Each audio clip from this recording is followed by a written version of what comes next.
An army composed of veterans calls up cadets, some as young as 15 years of age.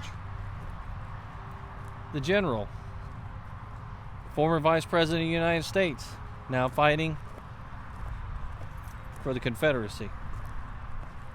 The opposing side, a German general whose army has lost all confidence in his leadership.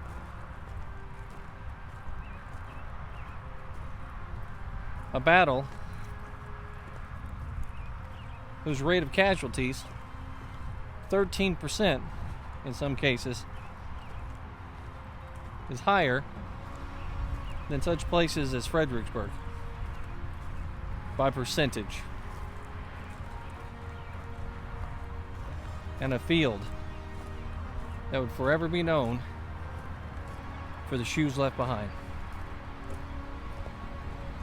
We're here at that place today. That place is New Market Battlefield.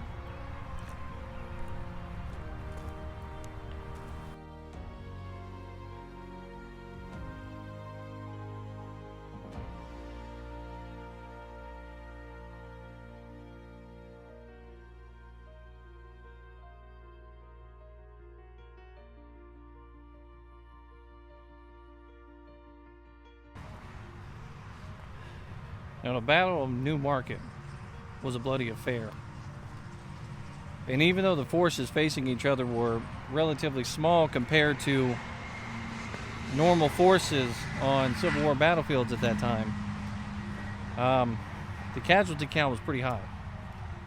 1,372 casualties for this battlefield at a rate of 1 out of every 8 soldiers who participated out here. That's a 13% casualty rate for the whole totality of this battle. That was higher than Cold Harbor and Fredericksburg and places like that as a whole by percentage. So we're talking about a pretty bad fight here. Had the forces been a lot larger, the casualty count surely would have been a lot higher.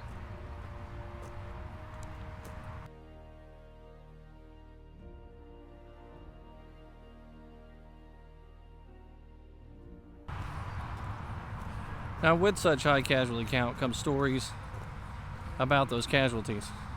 And one such story comes from a Colonel William S. Lincoln. Now, Colonel Lincoln describes the wound of a man by the name of Graham who had been shot in the chest.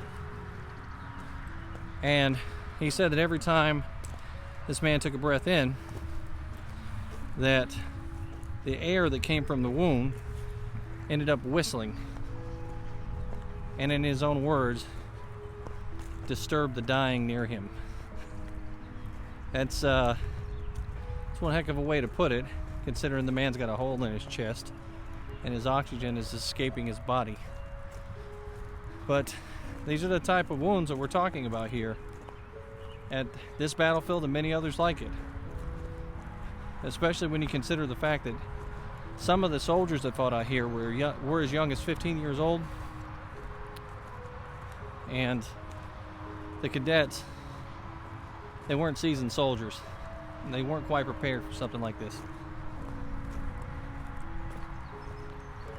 I can only imagine being a young man, or even a boy, out here on this battlefield, watching my friends fall around me, and seeing them die or be wounded severely. It's an amazingly horrible picture.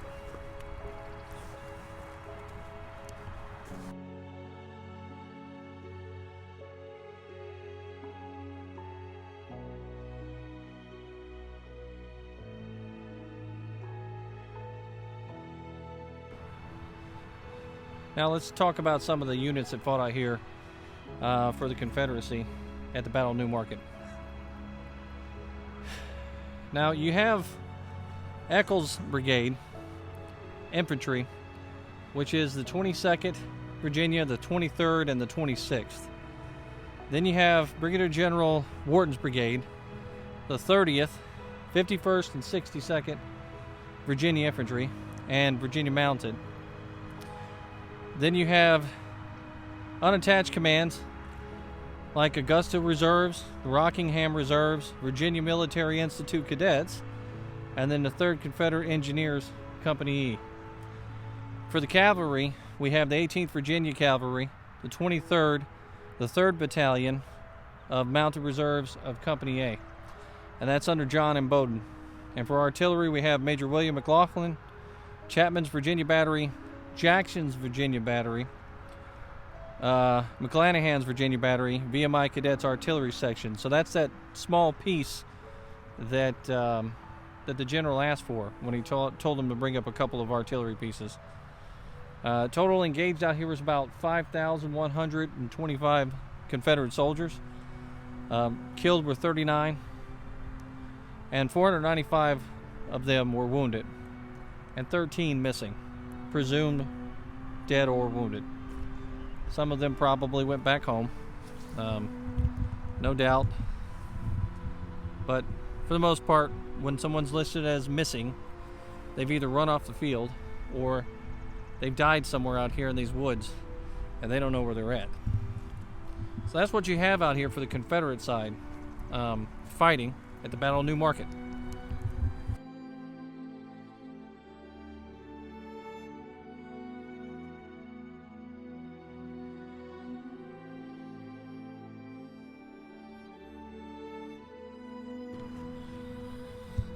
Now Sunday, much like today, which is Sunday, May 15th, 1864, dawned to be a pretty rough day for Sigel. Sigel had awoken to find that his favorite flask was gone. He searched frantically for this flask, and then he turned and accused every single person around him, including some of the townspeople, of stealing this flask. I know what you're probably thinking. That's kind of a small and petty and silly thing. And you're right, it is. But when you look at the grand scheme of things, and you look at the actions of the man himself, it tells the story of where his mind was at the time just before the battle.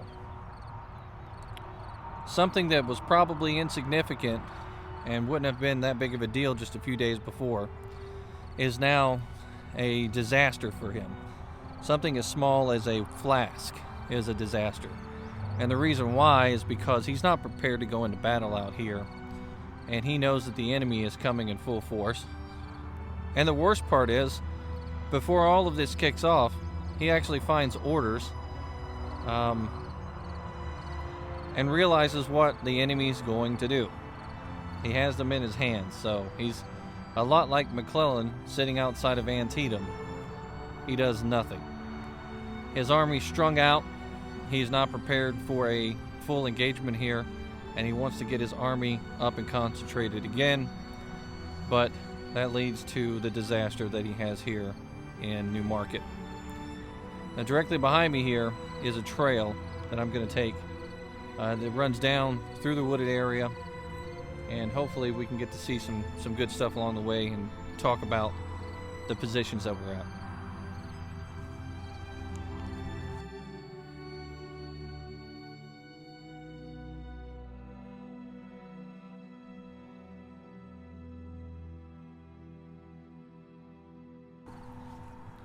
So now that morning, companies I, B, and D of the 34th Massachusetts was sent forward into the town of New Market to test out the waters, basically, and see what they were approaching. They get through the town, they cross over the turnpike, and they start climbing the muddy, swampy fields from all of the rain that had happened just a few days before. And when they get to the top of Shirley Hill, they realize there's no Confederates around.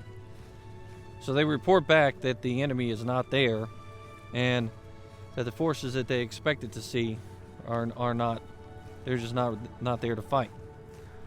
What they don't realize is up over the crest of that hill, the concentrated Confederate forces are starting to head in that direction.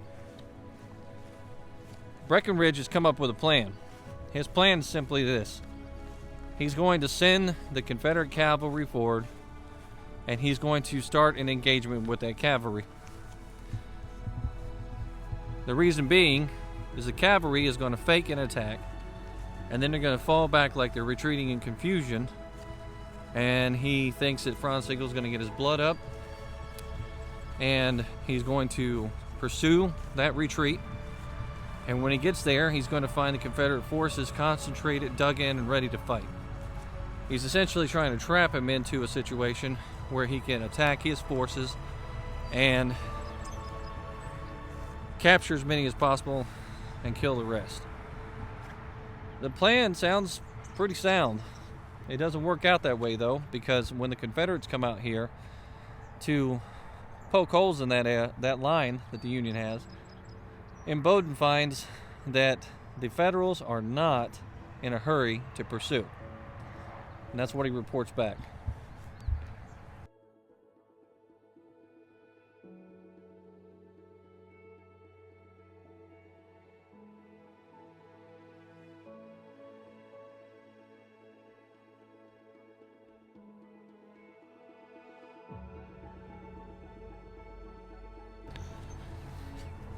So it's 1 o'clock in the morning on the 15th.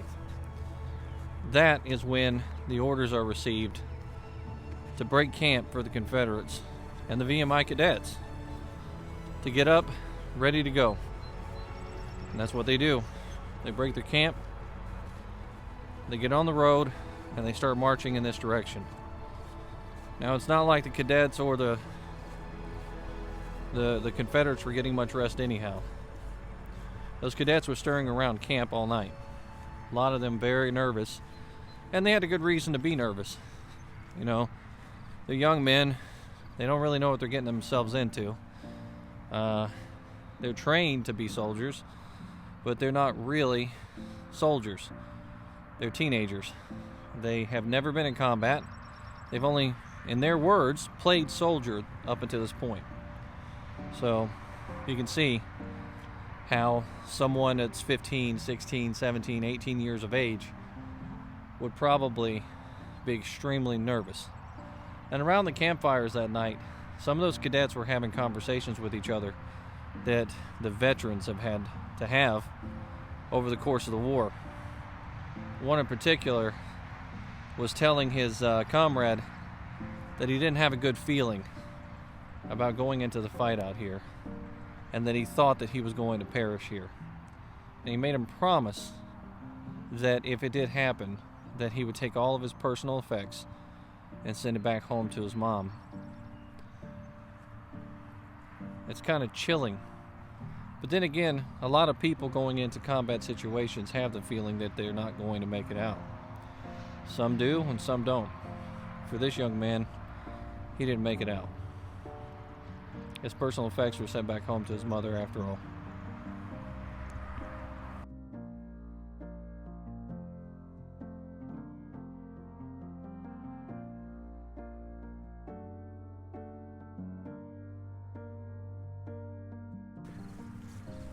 So early in the morning, the cadets were lining up and getting ready to march off.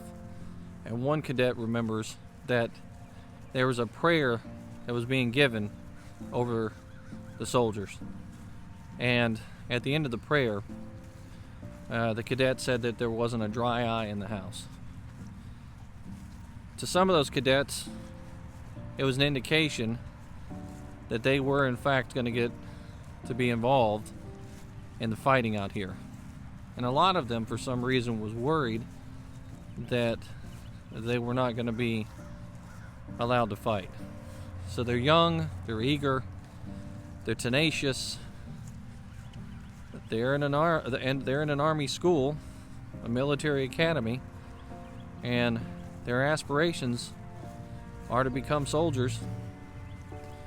They feel like they have their chance here and they don't want to waste it. But they don't know what they're asking for.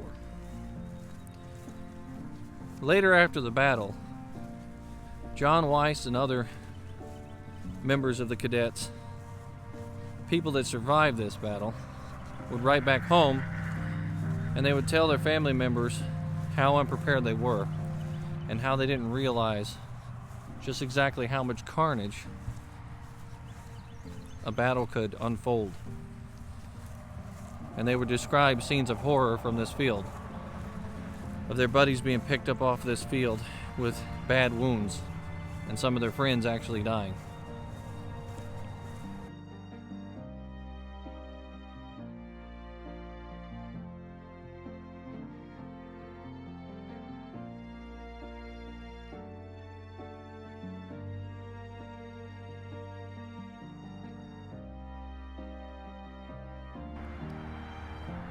So the 18th Virginia gets into position and starts going towards Shirley's Hill.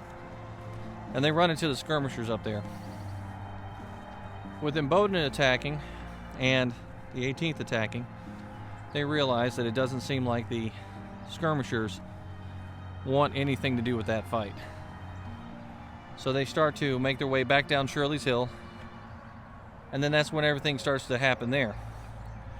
Now the 18th Connecticut actually sets up right along that road that runs in front of Shirley's Hill. At least their skirmish line does.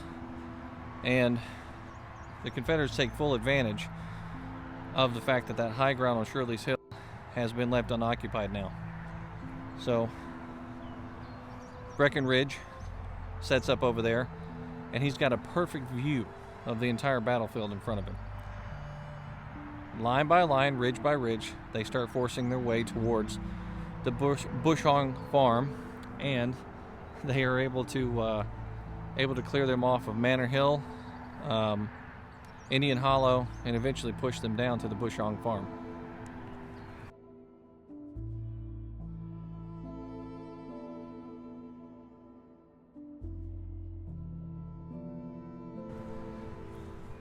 Now out here in this position that we're at right now, Confederate Major Peter Otte led the 30th Virginia Battalion. And once they cleared the hill out here, this is where the 30th actually stopped momentarily as they were clearing the line. You also had the 26th Virginia Infantry Battalion out here as well. And the 51st was to our right-hand side here and half into the wooded ground. And then of course you had the, like we were talking about, the 30th and the 26th just roughly out front here.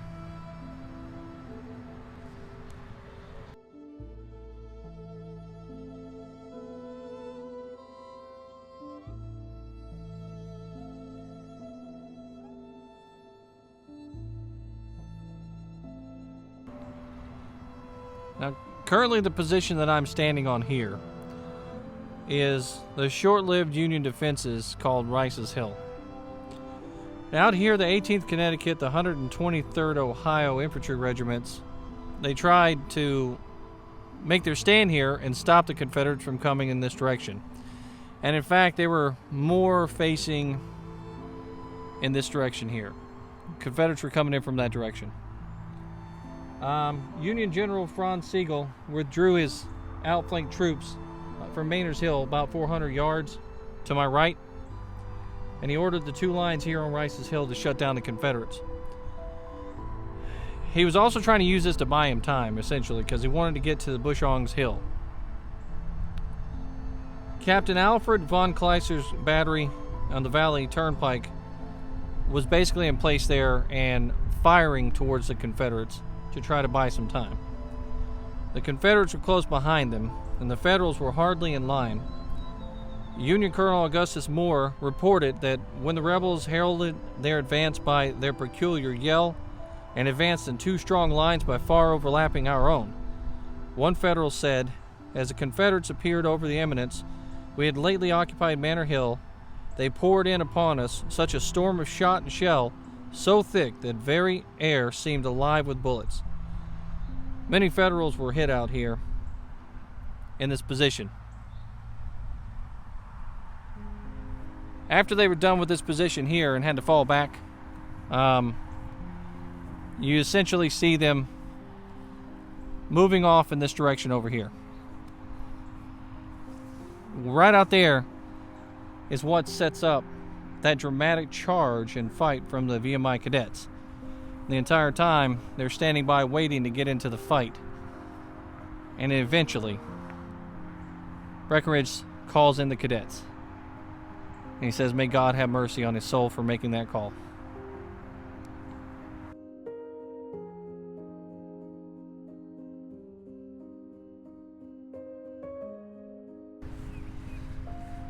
So out here we got the 26th and the 30th, like I was talking about at this hill. And they get up here and they clear those Union soldiers off this location. And then directly out front of me there's a low-lying area. The Confederates pause out here for about an hour. And the reason for it is Breckinridge wants to reform his men properly. He wants to make sure that the Union soldiers have vacated the town, and he wants to clear this area. And then he gets them back into line. Well, some say that 1 hour's worth of stopping the momentum actually helped out the Union soldiers on the other end there.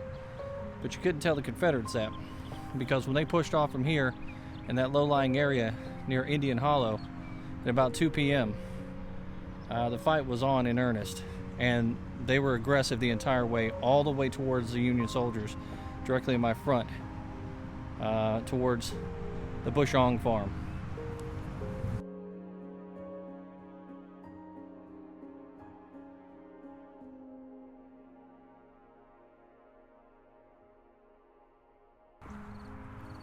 So now in the position that I'm at right now, the 5th U.S. Artillery battery was placed out here somewhere.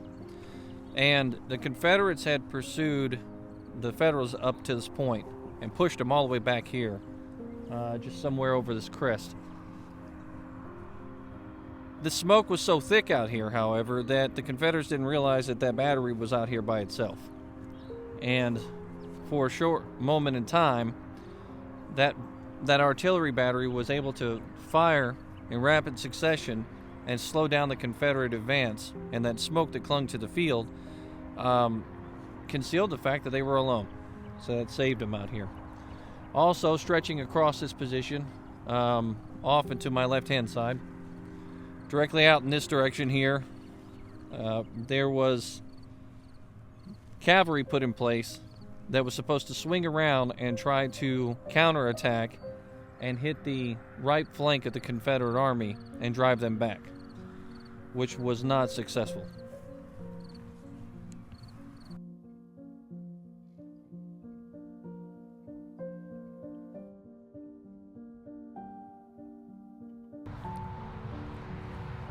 Now the Confederates get to the point that I'm at right now in this open field, and they realize that the 54th Pennsylvania is unsupported when they get out here. So they start attacking the 54th on its flanks and trying to surround it.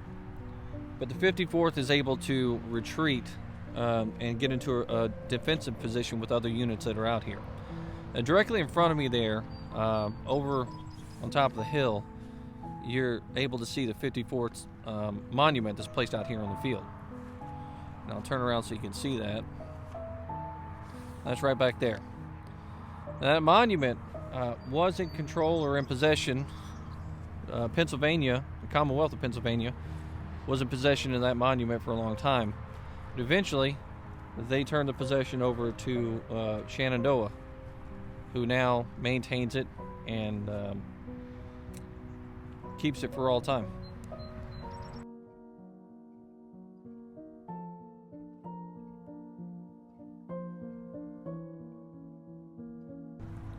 Also, it's the Confederate artillery out here that really causes a lot of the havoc in this position as it pertains to the 54th Pennsylvania. That cavalry charge that we talked about earlier coming across this field to try to hit that flank is not only paused, but it's devastated by that artillery. That causes that cavalry maneuver to basically disintegrate and fall apart quick, which means Sigel's left flank is now exposed and it's starting to fall back. And that's why we have the situation we have here with the 54th Pennsylvania.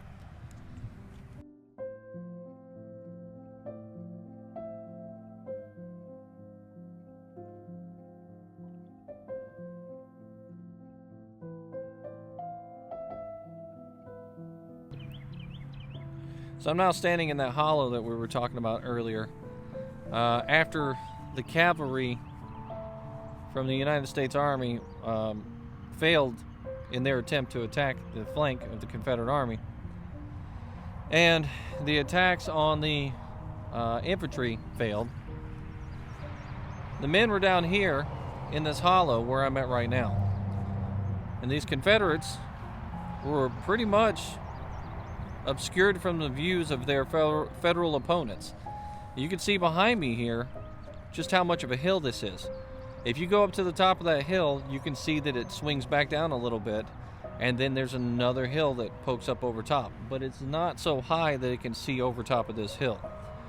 When the Federals come up to the crest of that hill, that's when they realize that down here in this low-lying depression that runs all the way across the interstate to my rear and into the actual park itself,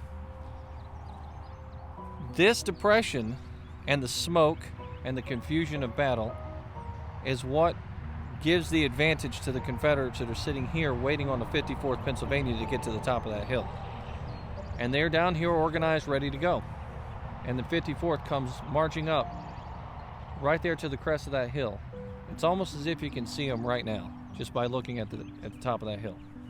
And you can see the battle lines forming as they make their way to the top, and then the Confederates are here, and then they just unload on them. From here to there, maybe 150 yards or less. So they're well within range.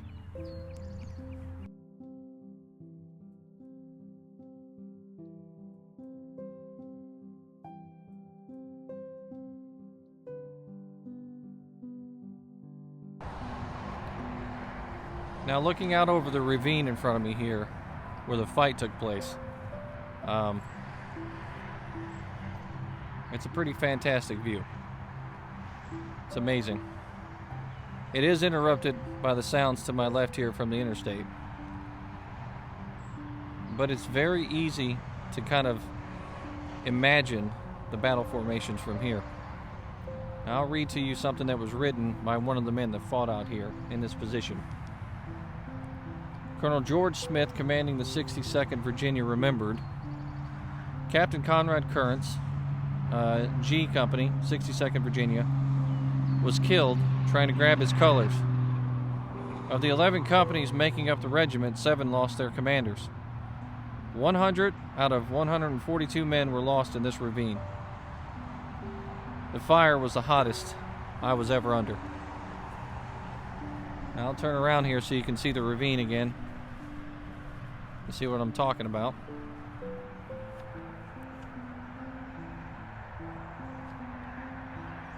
And there it is. And we're talking about that low depression back there behind me. And you can just kind of make out the hill that rises here.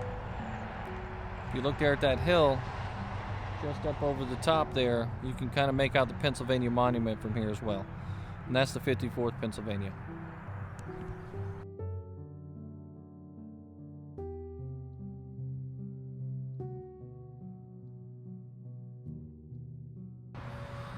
So now when we're talking about the lines out here on that mid-morning portion of the fight, you have the 18th Connecticut and advance lines. You have Winthrop, 18th Connecticut, 123rd Ohio, and 1st West Virginia next in line. And then last is the 34th Massachusetts, which was first at the beginning of all of this, but they're back near the Bushong farm. And so that's kind of the defensive position that they've set up at this point, going into the battle.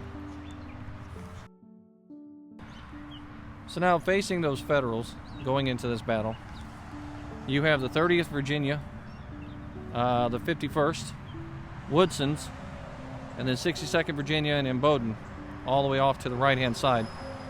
And then the 26th Virginia and VMI make up the rear, but they're kind of like the center portion. And the way all of this is positioned for this fight, it makes the lines look extended. So it's kind of a genius move to be able to make your lines look a lot larger than they are.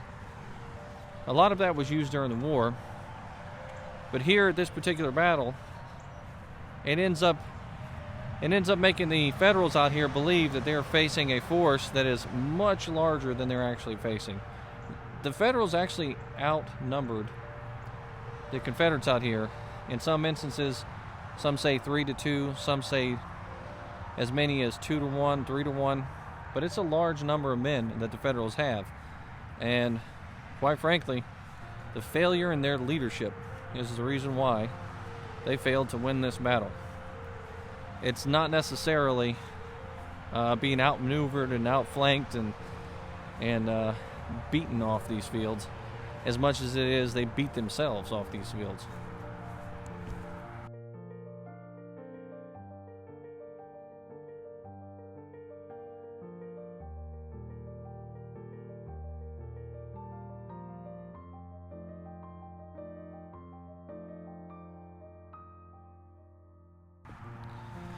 So now as I'm going under the overpass, hopefully you can still hear me here. We'll talk a little bit about Franz Sigel, the liar. Long after the battle was over with, Franz Sigel says that he chose his place because of strategic importance. The truth of the matter is, the place got chosen for him, because by the time he ended up on this field out here, the battle had already started in earnest.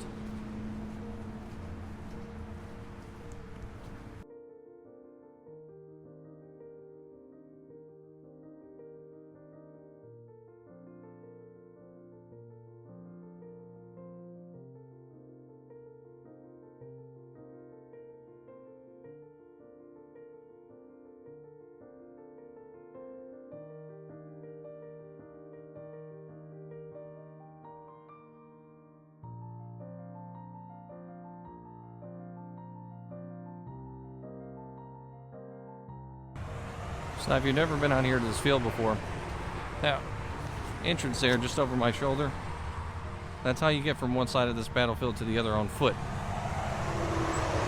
It's pretty neat.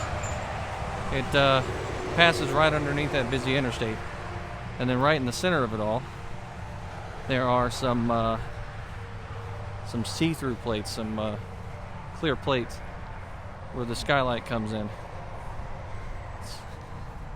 I'd say it's probably the only example of that on a battlefield.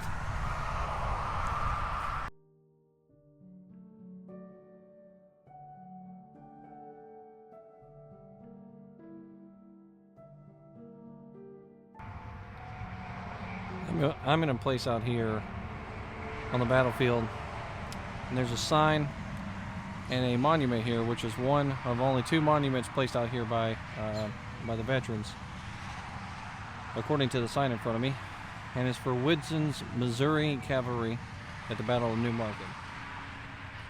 And on this sign they have some spine-tingling words from one of the soldiers that fought out here, Lieutenant Ed Scott. Quote, "We were now within pistol shot of the battery, and just as I fired the last shot from my revolver at a cannoneer, Sergeant Day came up to me, pale and staggering with blood flowing from his breast and back, and said as he gave me his hand, 'Lieutenant, I am almost gone. Please help me off.' Just then I saw Lieutenant Jones, my bosom friend and companion, fall full length beside me.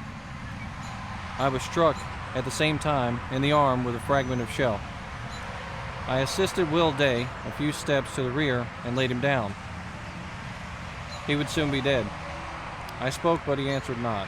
I placed my mouth close to his ear and begged him in these dying moments of his life to call upon our Heavenly Father for the pardon of his sins. Will was wild but brave and generous boy. Just as I was lowering him, Tommy Cave came to me with blood pouring from his neck and said, 'Goodbye, Lieutenant. I am killed.' I took his hand and eased him to the ground. These were the last words he spoke."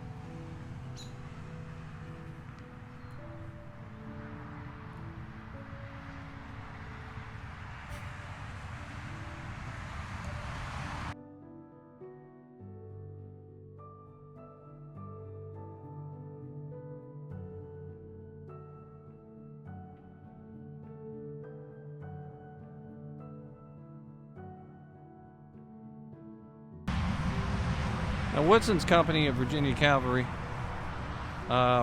was captured in Mississippi, I believe it was.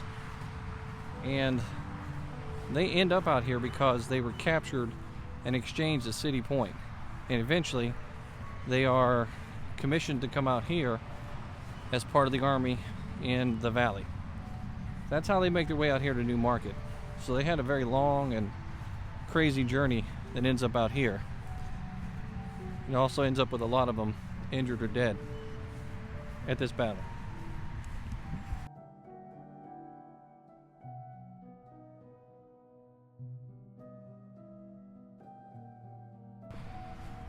So now out here in the field of lost shoes, I'm reminded of what happened about 11 o'clock that morning. The Ote was told to advance. His line started to advance. Breckinridge comes across the cadets. He rides up to them. He's on horseback. He rears up and then he plops back down. And he looks at them and he says, "Boys, I may have to call on you. And if I do, I hope that you will do your duty." And the cadets were cheering loudly because of that. Again, young boys eager to get into the fight, not knowing what they were about to receive out here on these fields.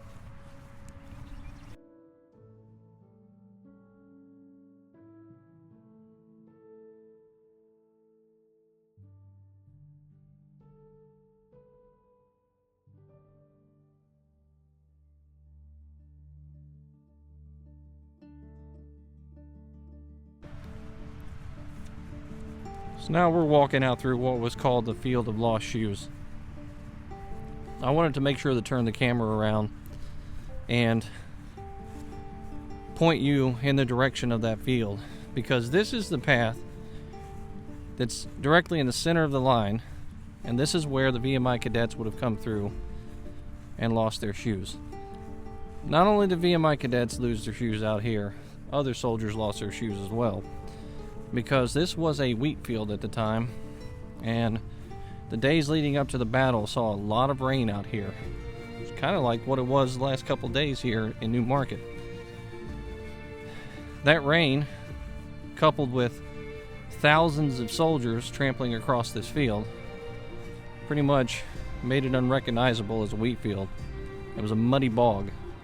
And as the soldiers came through here, and those cadets came through here, they would step into the mud and their feet would sink down, and a suctioning effect would pull those large brogans off their feet. A lot of them had on shoes that were too large for their own feet.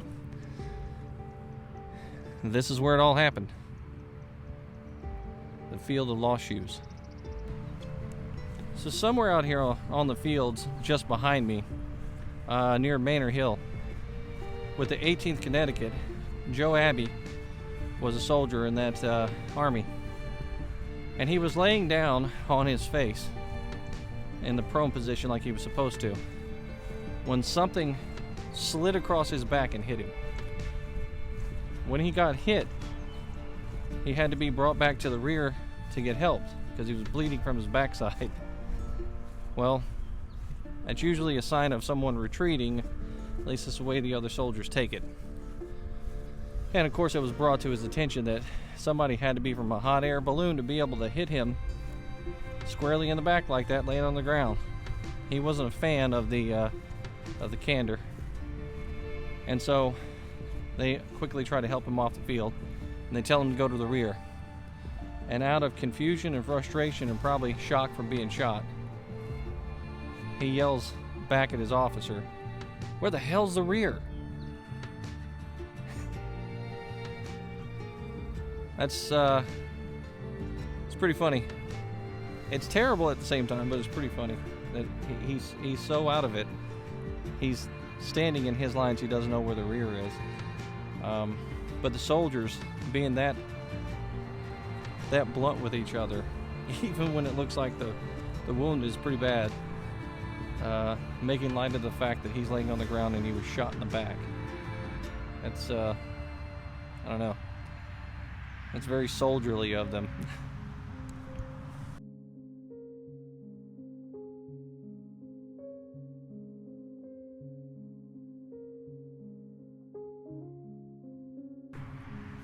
So Kleister's New York Battery is up here on top of this hill that I'm at. And directly in front of me, the VMI Cadets have been racing up to the top of this hill. And they come across a lone gun, just like the one behind me here, sitting out in the field, unmanned. Well, they did what they do. These young, eager men grabbed that gun and they spun it around and they tried to put it into use for their army. And this is all during the melee. The craziness is happening all around me here. Now put your mind in the mindset of those soldiers. And I'm going to wheel around so you can see the terrain around me. This is the top of a hill here. And in a minute you'll see where we came from. You look down that long path back there behind me that goes down towards that farm, it goes straight uphill. In this craziness, this maelstrom of cannon fire, canister shot, and bullets whirring all around. If you're a soldier on this field right now, and you're on the federal side, and you see those soldiers charging up to the top here, it's probably not the best sight you've ever seen. You're not happy to see that at all. As a matter of fact, you're falling back disorganized. But the Union cannoneers out here actually did their part pretty good. And instead of being disorganized, at one point in time they were falling back in succession. They would rapid fire, grab their cannons, fall back a little bit, fire, fall back a little bit.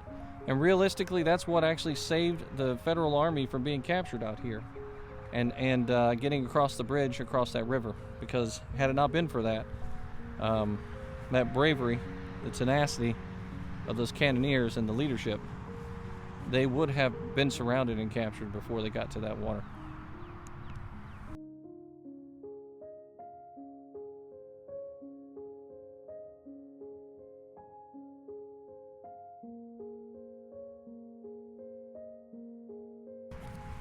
So I'm now headed up to the top of the hill here, to the extent of the Union line where the cannons are placed here at New Market. And I'm leaving the position that's behind me where those cadets turned that cannon on the Federal soldiers down in the valleys down below me here.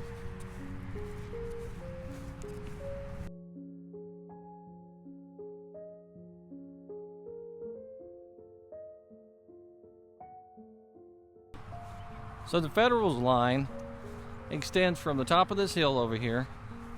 This was the main Federal line now that we're talking about. This is after retreating from ridgeline to ridgeline and reforming here just on the other side of the Bushong farm. And then extends all the way behind me there, across the interstate and over to modern US 11, which is a road that runs through town. So that's a long extended line. At about 3 p.m. at this position, the lines start to break. They start to falter. The cadets get their blood up. They come up this hill. They turn that gun. The Confederate veterans, the veteran soldiers, are fighting up here. They're turning the lines too. Then from this position here, these gunners start to realize their position is tenuous at best. So they start wheeling their cannons out of position. And all along the lines behind me here, heading in that direction, the Federals start to retreat. They retreat, reform, and then sometimes just scatter altogether. And for several miles, the Confederate forces out here pursue. And they are attempting to try to cut them off before they get to that bridge. But it doesn't work. Those Federal forces are successful, and they live to fight another day. Sigel, again, would go on to say that he chose this place because of the significance of its position, the crossroads that go into town here. That he thought for sure victory could be obtained. Well, we know that that's a flat-out lie. And the reason why we know that is because his army was strung out for several miles.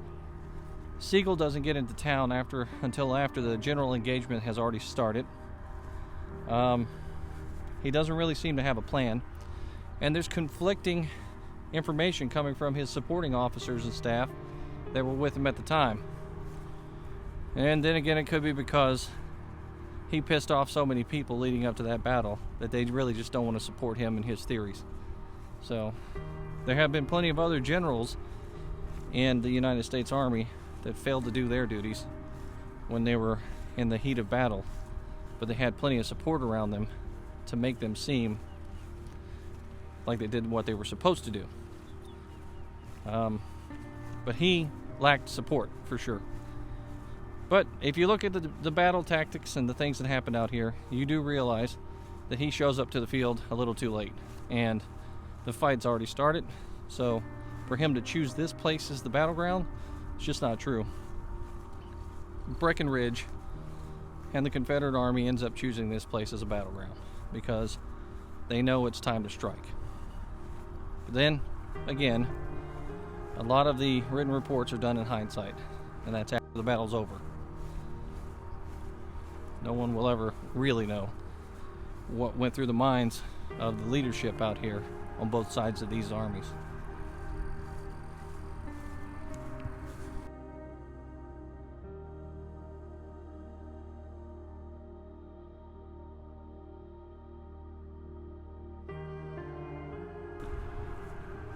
Now, the Federal forces out here sacrificed a lot of people, especially on Manor Hill. Captain Spaulding was on Manor Hill with his unit, and he was trying to encourage his men to fight. And he was running up and down his lines, and he was yelling at them to stay brave and give it to them, boys. Give them lead. And he was doing his best, but it was so obvious that one man said that he made a real target for himself, talking about how he was flailing about and going up and down the lines. He was doing his best to try to encourage his men. Spaulding was hit in the stomach or his abdomen by either a fragment of a shell or a bullet, and he falls to the ground, and the men come over to him, and in his last dying words he yells, "Are they driving us?" That was his last thoughts, was basically, has the enemy taken the field, and are they driving us from this position? Simply put, the answer is yes. The Confederates did drive the Union soldiers from Manor Hill, and Spaulding died there on that hill.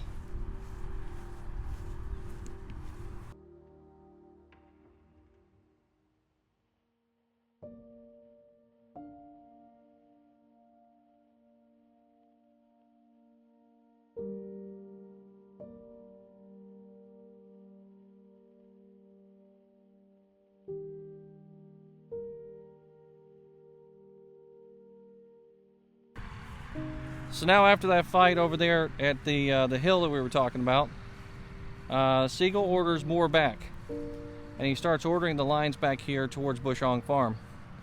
And so directly off behind me here, off in the distance, maybe you can make it out, you have the Bushong Farm back here. That little white house, that's one of the buildings from the farm. And in the fields behind me, or in front of me, and around me, is where the main federal line's supposed to be formed. And out here you have 34th Massachusetts and the 54th Pennsylvania, the 1st West Virginia, and the 12th West Virginia. They are all out in this area here as part of the main federal line. In front of me, 18th Connecticut, the 123 Ohio, Tibbetts, and Wynkoop are all out in front. That's making up that initial line that's up there near the Bushong Farm before the fight falls back into this position.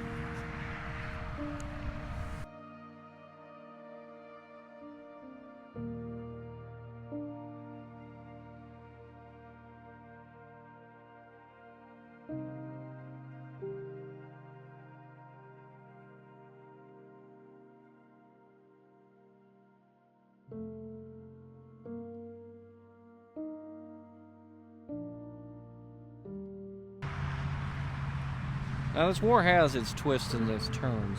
It has a lot of them. And one of those turns is Henry DuPont.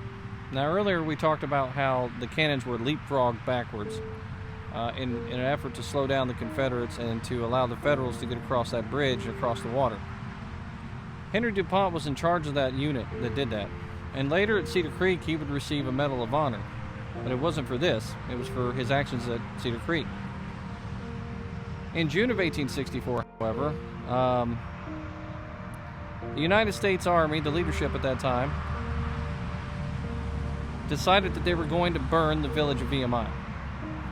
DuPont was against the idea. He was not a fan of it, and a lot of the officers in that army thought that it was the wrong thing to do. And they spoke up against it, but they were forced to do it anyway.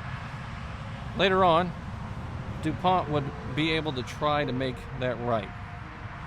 And he ends up sponsoring legislation that would pay back the damages that were done to that village. It ends up succeeding. The Senate Majority Leader was Thomas Staples Martin of Virginia at that time. And he fought as a VMI cadet at New Market. So the two of them were enemies at one point in time and ended up working together, regardless of what they fought for at the time, to try to make something right at the end of this war, at the conclusion of everything. So, I think that's a lesson for the world. If those two guys can shoot at each other all day long and hate each other for being enemies, and then eventually come back together and become a team and work for something good, I think the rest of the world can do that.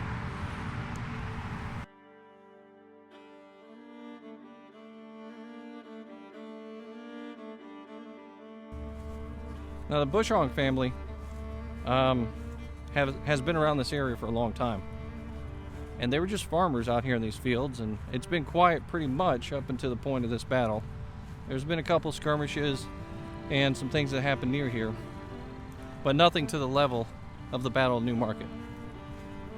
During the battle, however, 4 generations of the Bushong family end up downstairs underneath that house.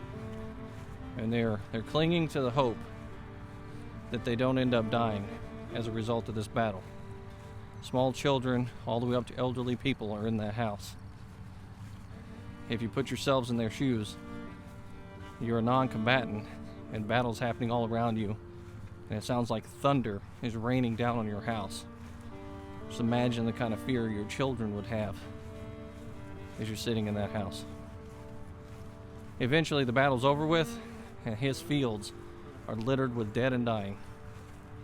And his house, his barns, all the property around him becomes an open hospital for those wounded men.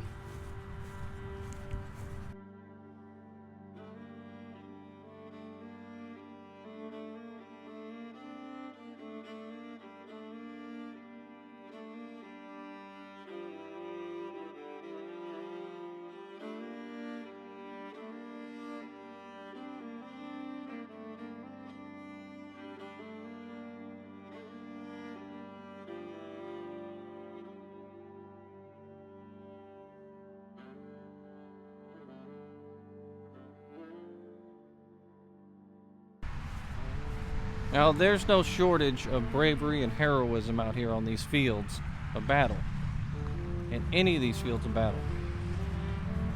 But the highest honor that a service member can receive is the Medal of Honor.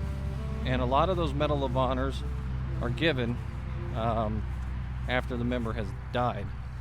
And it's usually because they died of wounds in a conflict. But Sergeant Burns out here was with the 1st West Virginia, and in the 1st West Virginia, he was here during the retreat, and he sees that his colors are about to be taken. So he rallies some men to go get those colors, because they're about to retreat. And as he grabs those colors and hauls them off the field, one of the men that helped him out is severely wounded and is about 100 yards out in front of where he's at. So Sergeant Burns comes back across this field under heavy enemy fire at the risk of his own life knowing that he's probably going to be taken captive too. And he gets across his field and he helps that man off the field who's severely wounded. In 1896, Sergeant Burns receives a Medal of Honor for the actions out here. And this was at the end of his career in the Army. He rises to the rank of Major. So it's pretty amazing how long it took for him to receive the Medal of Honor. But then again, if you look at Cushing at Gettysburg, Cushing's situation was way more dire. I mean, the man had his guts spilled wide open on the field and was still trying to order his cannoneers to fire. And it took him forever to receive a Medal of Honor for his bravery in combat. But nonetheless, they got it, and Sergeant Burns becomes the Medal of Honor recipient here for the retreat at New Market battlefield.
Now the cadets have some names that are very familiar, like Jefferson and Wise, that are out here. And the story that's told often is standard story. Wise himself was out with the baggage, what they call that, guarding the rear guard or the baggage. And he tells the boys around him, look, I got to be in the fight. If I'm not in the fight, I'm going to suffer a worse fate than a bullet. It's going to be ridicule. He's talking about his father. His dad, a former governor of the state of Virginia, I believe it was, is what he's worried about the most, not the bullet. And I guess that's kind of a generational thing, the way it was back then. Their honor, their pride and dignity, and I guess what they considered their manliness of the day was at stake if they didn't come out here and fight. And he was afraid, just like a lot of the soldiers at the beginning of this war, that he was going to miss out on the action. This could be his only opportunity to fight. Well, if you die here on these fields, it is your only opportunity to fight. And that's what young men don't understand when they go into fights like this. So, but Weiss goes into the fight out here and almost immediately gets knocked off his legs. And according to the writings that he writes later on, he wakes up to a pouring rain on his face. He didn't really get to see much of the fight.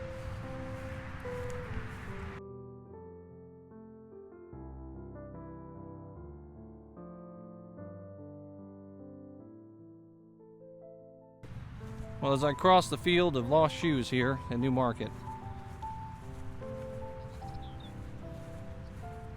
I'm pleased to be here on the 160th, and I'm thankful to be out here to see all of this.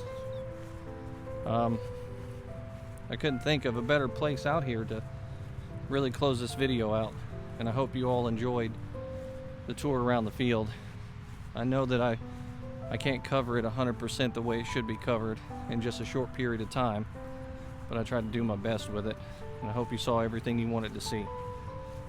Until next time, this is History with Waffles.